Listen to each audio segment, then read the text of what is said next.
The leader of the notorious drug gang that terrorized Liberty City in the 1990s, a man who sat for years on death row, had his first-degree murder convictions tossed out today. NBC6 investigator Tony Pipitone joins us live from the Miami-Dade courthouse with more. And what happens next? Tony. Well, Corey Smith has been in custody for more than 24 years, but he's not going free. He pled guilty to reduced murder charges today and got 30 years in state prison for that, but then has to finish a 60-year federal drug trafficking term, which could keep him in prison until around 2051. The son of one of his victims today blamed prosecutors' misconduct for what he called a miscarriage of justice.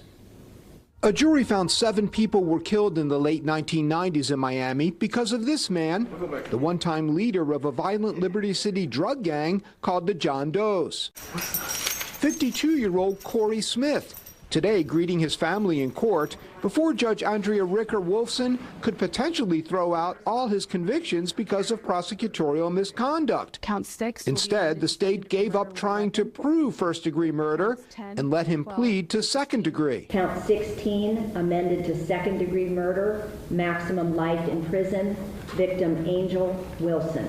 Angel Wilson's son held her photo tight before Ricker accepted the pleas, and then Jerome Fulton, but she was a beautiful soul who never got the chance to reach her full potential. Got a chance to tell Smith what he thought of him. Whether you pulled the trigger yourself or ordered it to be done, it was your organization that took Angel's life. You are responsible. But he also blamed the state attorney's office misconduct for what he called a miscarriage of justice.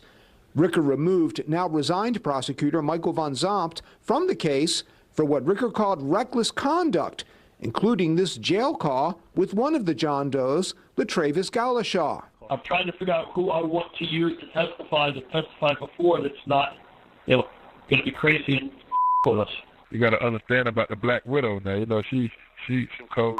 The Black Widow is Smith's former girlfriend, Trisha Jeter. If I call her and she refuses, then I will find a way to make her unavailable. Ricker said a reasonable person could conclude the prosecutor was sending a cryptic message to have the witness eliminated, though she did not believe that.